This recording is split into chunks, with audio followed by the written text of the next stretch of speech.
is I'm a fool for your love.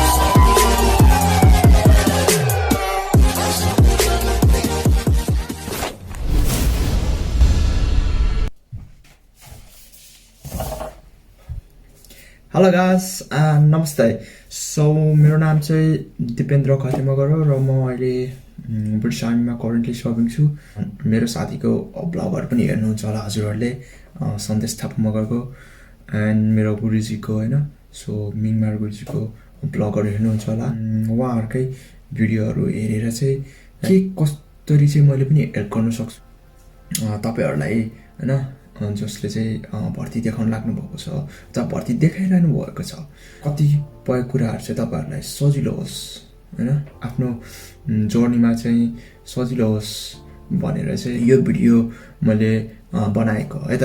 So आजको यो भिडियोमा चाहिँ मैले top tips before joining the British army होइन, ब्रिटिस आर्मी जोइन गर्नु अगाडि चाहिँ तपाईँले के गर्नुपर्ने छ त आफ्नो भर्ती हुनको लागि होइन, अनि आफ्नो भर्ती हुनको लागि म्याक्सिमम चान्सेस कसरी बढाउने भनेर चाहिँ मैले हजुरहरूलाई यो भिडियोमा भन्छु। सो यो भिडियोमा भनेको कुराहरू चाहिँ कति चाहिँ मेरो एक्सपिरियन्स होइन, मैले आफै पनि गरेको र कति चाहिँ मैले नगरेर अनि त्यो चाहिँ इम्पोर्टेन्ट छ रहेछ भनेर पछि सिकेको कुराहरू चाहिँ म हजुरहरूलाई त्यही भन्छु, ताकि मैले गरेको मिस्टेक चाहिँ तपाईँले नगर्नुहोस् होइन।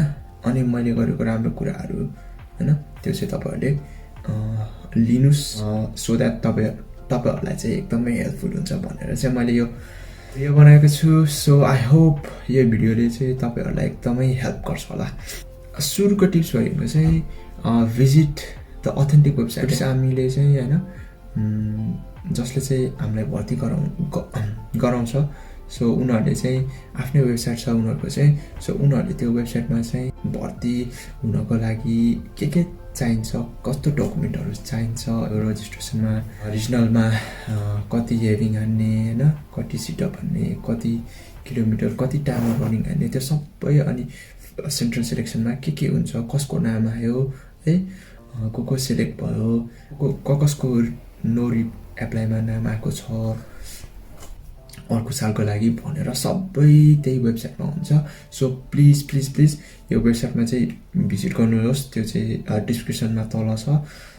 किनभने त्यहाँ केही चेन्ज भइहाल्यो भने, केही अपडेटहरू आइहाल्यो भने त्यही हुन्छ क्या, तपाईँहरूले चाहिँ कसैलाई पनि सोध्नु पर्दैन। सो प्लिज डु भिजिट, मैले जस्तो गल्ती चाहिँ नगर्नुहोस्। अनि अर्को next point, believe in your self. तपाईँले यति मिहिनेत गर्नु भएको छ है, सो आफूलाई चाहिँ विश्वास गर्नुहोस् क्या। किनभने सुरुमा डर लाग्छ, मलाई सुरुमा डर लाग्थ्यो, मभन्दा अझै खतरा पनि छ, पहिल्यैदेखि ट्रेनिङ गरिरहेकोहरू छ। उहाँहरूको अगाडि त म त लाइक फाइनलमा पुगेको मान्छेहरू छ, मलाई त केही पनि थाहा छैन। बट डोन्ट वरी है, त्यस्तो केही पनि चिन्ता गर्नु पर्दैन। वान्स तपाईँले त्यो जर्नीमा जाँदै अगाडि बढ्दै जानु भएपछि नि त्यो बिस्तारै पाथ क्लियर हुन्छ क्या। कसैले भनेको थियो कि जीवन भनेको चाहिँ एउटा कुहिरो जस्तै हो अरे क्या, टाढाबाट चाहिँ धमिलो तर नजिक गएपछि बिस्तारै खोलिँदै जान्छ क्या।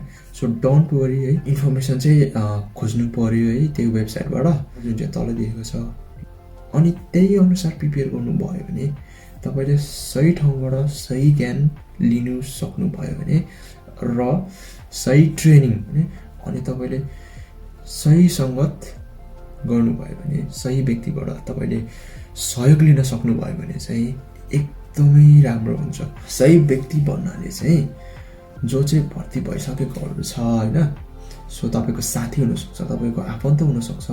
Do contact them, do ask them कसरी हुनुभयो होइन। म चाहिँ एकदमै लजाले थिएँ, अनि मैले त्यति कसैलाई कन्ट्याक्ट पनि गरिनँ। अनि मलाई अहिले लाग्छ किन म त्यति साइलेन्ट थिएँ होइन, किन कोही मान्छेसँग बोल्नु।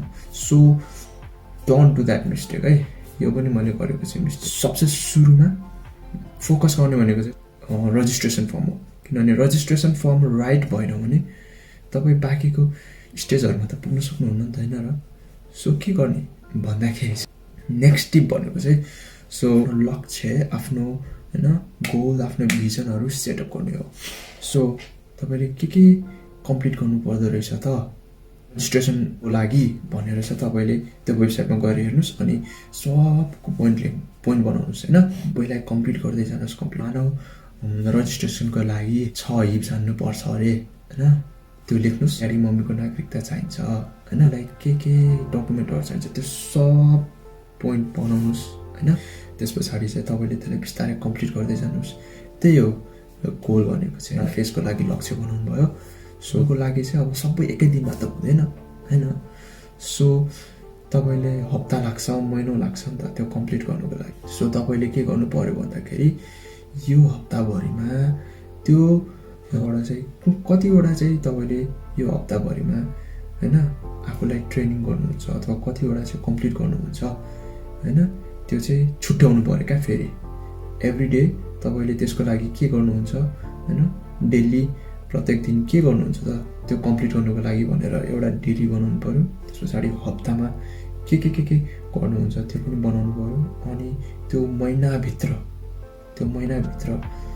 कतिवटा चाहिँ होइन कतिवटा पोइन्टहरू चाहिँ तपाईँले सिद्ध्याउनुहुन्छ त्यो बनाउनु पऱ्यो अनि यहाँ गाह्रो हुन्छ यो बनाउँदाखेरि है दिनै लाग्न सक्छ तर थिङ्क क्लियरली तपाईँले बनाउनु यस्तो गर्नुभएको छैन भने गोलहरू सेटअप गर्नुभएको छैन भने होइन सुरुमा गाह्रो हुन्छ बट बिस्तारै तपाईँले गर्दै जानु भएपछि सजिलै हुन्छ है अरू कामहरू जस्तै हो यो पनि सजिलो हुँदै जान्छ सो त्यसलाई चाहिँ फलो गर्नु पऱ्यो एभ्रिडे फलो गर्नु पऱ्यो सो नेक्स्ट टिप भनेको चाहिँ स्टे कन्सिस्टेन्ट है सधैँ आफूले बनाएको त्यो लक्ष्यहरू होइन अनि आफूले सेट गरेको त्यो प्रत्येक दिन हप्ताको अनि महिनाको होइन त्यसमा चाहिँ फोकस्ड भएर 100% दिएर चाहिँ लाग्नु पऱ्यो होइन कि तपाईँले आज एक हप्तासम्म गर्नुभयो अनि अर्को हप्ता छोड्नुभयो फेरि गर्नुभयो त्यसरी चाहिँ हुँदैन है सो तपाईँले चाहिँ त्यो चाहिँ one after another keep continue गरिराख्नु पऱ्यो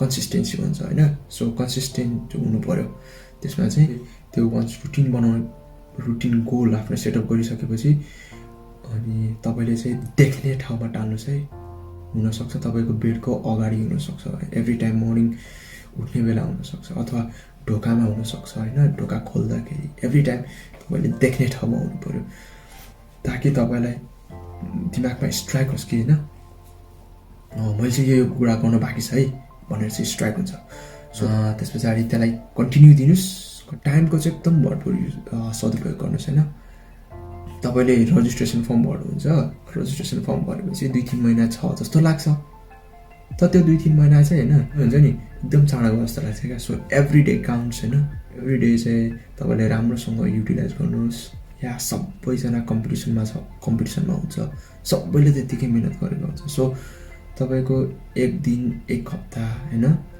खर्च केहीमा अब यत्तिकै केही नगरिकन खर्च गर्नुहुन्छ भने चाहिँ सो तपाईँ चाहिँ त्यसै पनि पछाडि पर्नुहुन्छ स्टिपमा होइन सो तपाईँको जर्नीमा चाहिँ कन्टिन्यू गर्दै जाँदाखेरि आफ्नो राम्रो अनि नराम्रो पक्ष आफ्नो स्ट्रेन्थ र विकनेसहरू चाहिँ बिस्तारै थाहा हुँदै जान्छ तपाईँको कुद्नमा कमजोरी छ कि सिटअप अलिक गाह्रो लाग्छ कि होइन पढाइ अलिक गाह्रो लाग्छ कि म्याथ इङ्ग्लिस कुन चाहिँ गाह्रो लाग्छ सो अनि इन्टरभ्यू गाह्रो लाग्छ कि अरूको बोल्नु अगाडि होइन सो सबैको राम्रो पनि पक्ष हुन्छ नराम्रो पनि पक्ष हुन्छ अहिले राम्रो पक्षलाई चाहिँ त्यही मेन्टेन गर्नु पऱ्यो होइन त्यही स्ट्यान्डर्डमा राख्नु पऱ्यो अनि सकेसम्म बिस्तारै इम्प्रुभ गर्दै प्रयास गर्नु पऱ्यो होइन कमजोरी पक्ष कुन छ त्यसमा अलिक बढी टाइम खर्चिनुहोस् जे कुरा पनि तपाईँले धेरै टाइम दिएर गर्नुहुन्छ भने त्यसमा अभियसली पनि केही न केही इम्प्रुभमेन्ट हुन्छ तपाईँको राम्रो र नराम्रो पक्ष एउटै लेभलमा आयो भने चाहिँ द्याट इज द बेस्ट है त अनि त्यसरी नै हो आफ्नो कन्फिडेन्स बिल्डअप हुने तपाईँको एउटा राम्रो चाहिँ एकदमै राम्रो छ अनि नराम्रो पक्ष चाहिँ फेरि तल छ भने चाहिँ त्योमा पनि तपाईँलाई गाह्रो पर्छ आफ्नो विकनेसहरू इम्प्रुभ गर्दाखेरि सही व्यक्तिको सहयोग लिनुपर्छ व्यक्तिको अरूको सहयोग चाहिन सक्छ सो को चाहिँ व्यक्तिको सहयोग लिँदाखेरि राम्रो हुन्छ त्यो आफूले एकदम विचार गर्नुपर्छ है त त्यो पनि अहिले भनेको सबै कुराहरू गर्नुभयो होइन अनि सबै राम्रो भयो तर होपफुली क्याम्पभित्र छिर्नुभन्दा अगाडि इन्जुरी भयो अनि त्यो इन्जुरीले गर्दाखेरि तपाईँले क्याम्पभित्र राम्रोसँग पर्फर्मेन्स गर्न सक्नु भएन त्यो भयो भने त त्यो जस्तो दुःखद कुरा त के हुन्छ र होइन। हाम्रो बेलामा पनि जस 2-3 जना चाहिँ होइन त्यस्तै इन्जर्ड भएर कुद्दा कुद्दै अनि लास्ट फिनिसिङ पोइन्टमा 2-3 सेकेन्डले पास नभएको होइन। सो त्यस्तो भयो भने त कसैलाई ब्लेम गर्ने कुरा पनि त आएन नि होइन। सो त्यही भएर चाहिँ अर्को नेक्स्ट पोइन्ट भनेको चाहिँ आफूले आफूलाई बचाउने, आफ्नै आफूलाई ख्याल राख्नु है त। आफूले आफूलाई चाहिँ इन्जुरी हुनुबाट बचाउनु हो होइन, स्वास्थ्यको ख्याल राख्नु हो, आफूलाई रोग लाग्न नदिनु हो है। अनि त्यो गर्नुको लागि चाहिँ आफू सफा सुग्घर बस्नु पऱ्यो। त्यस पछाडि ट्रेनिङ राम्रोसँग सही तरिकाले गर्नु पऱ्यो। अनि ट्रेनिङ गर्दाखेरि वार्म अप, कुल डाउन एकदम राम्रोसँग गर्नु पऱ्यो। त्यस पछाडि अनि खाना है, खानामा ध्यान दिनु पऱ्यो। त्यस पछाडि रेस्ट गर्नु पऱ्यो। सो नेक्स्ट भिडियोहरूमा चाहिँ म चाहिँ कसरी ट्रेनिङ गर्ने, कस्तो ट्रेनिङ गर्दाखेरि चाहिँ कसरी इम्प्रुभ हुन्छ भनेर केही टिप्स एन्ड ट्रिक्सहरू त्यो पनि लिएर आउँछु।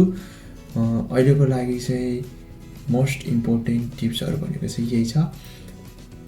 यसलाई फलो गर्नुभयो भने चाहिँ आशा छ केही न केही चाहिँ हजुरहरूलाई एउटा सेन्स अफ अचिभमेन्ट, मैले केही गर्दैछु भन्ने एउटा फिलिङ आउँछ है। जति पनि आउने भाइहरू हुनुहुन्छ अथवा जतिले पनि सेल्फ ट्रेनिङ गर्ने सोचिरहनु भएको छ है, उहाँलाई चाहिँ के भन्न चाहन्छु भने ट्रेनिङ सेन्टर जोइन नगरिकन पनि यस भर्ती लाग्न सकिन्छ। मेरै साथीहरू अलिक गुरुजीहरूले चाहिँ सो फर्स्ट एटेम्पमा अनफर्चुनेटली लागिएन होइन। त्यस पछाडि सेकेन्ड थर्ड एटेम्पमा चाहिँ सेल्फ ट्रेनिङ गरेर चाहिँ भर्ती लागेर पनि आउनु भएको छ है त। सेल्फ ट्रेनिङ गर्ने सोच्दै हुनुहुन्छ उहाँहरूलाई चाहिँ मेरो हृदयदेखि नै एकदमै ठुलो रेस्पेक्ट। किनभने चाहिँ सेल्फ ट्रेनिङ गर्नु भनेको चाहिँ सजिलो छैन है, किनभने सबै इन्फर्मेसनहरू आफूले खोज्नुपर्छ है। सो आफू इन्डिपेन्डेन्ट भइन्छ। सो गर्ने सोच्दै हुनुहुन्छ go for it. Self training गर्नुभयो भने तपाईँहरूले आफ्नो मम्मी ड्याडीलाई आफैलाई होइन ऋणको झमेलाबाट बचाउन सक्नुहुन्छ। एन्ड त्यो भनेको चाहिँ आफ्नो फ्यामिलीलाई हेल्प गरेको होइन। सो ट्रेनिङ गर्दाखेरि 1.5 लाख चाहिँ मिनिममै जान्छ। सो गाह्रो छ, हामी जस्तो मिडल क्लासको फ्यामिलीलाई चाहिँ एकदम गाह्रो छ है। ट्रेनिङ सेन्टरमा जानेहरू मात्र भर्ती हुन्छ भन्ने पनि छैन है। सो ट्रेनिङ सेन्टरमा जाने सबैजना भर्ती लाग्ने भएको भए त होइन र। सो वाट अबाउट यहाँनिर आएको हाम्रो सेल्फ ट्रेनिङ गरेर आएको गुरुजीहरू होइन। सो नेक्स्ट कमिङ भिडियोजहरूमा चाहिँ म इच पोइन्टहरूलाई चाहिँ ब्रेक डाउन गर्छु। अनि सो म त्यो तपाईँहरूलाई गाह्रो पर्न सक्ने एरियाहरूमा चाहिँ सो म अझ ब्रेक डाउन गर्छु, अझ सिम्प्लिफाई गर्न खोज्छु। हजुरहरूले पनि कमेन्ट गर्नुहोस् तपाईँहरूलाई कस्तो खाले भिडियो चाहिँ हेर्नु मन लागेको छ भनेर। ती इन्फर्मेसनहरू चाहिँ सो ब्रिटिस आर्मीको वेबसाइट भएर कति इङ्ग्लिसमा छ। सो तपाईँहरूले नबुझेको गर्नुसक्छ। यु क्यान जस्ट आस्क होइन। फेसबुक अनि इन्स्टाग्राम आइडी पनि राखिदिएको छु। So you can contact me. So मैले त्यति रिप्लाई चाहिँ गर्नु नभए हुनसक्छ कामको कारणले, बट मैले सकेको बेलामा चाहिँ आई विल डु है माई बेस्ट। अनि आफै ट्रेनिङ गर्ने सोच्दै हुनुहुन्छ very very best of lock. जसले ट्रेनिङ सेन्टर जोइन गरेर ट्रेनिङ गर्दै हुनुहुन्छ उहाँहरूलाई पनि एकदम बेस्ट अफ लक फ्युचरको लागि। So thank you very much. अर्को भिडियोमा भेटौँ है।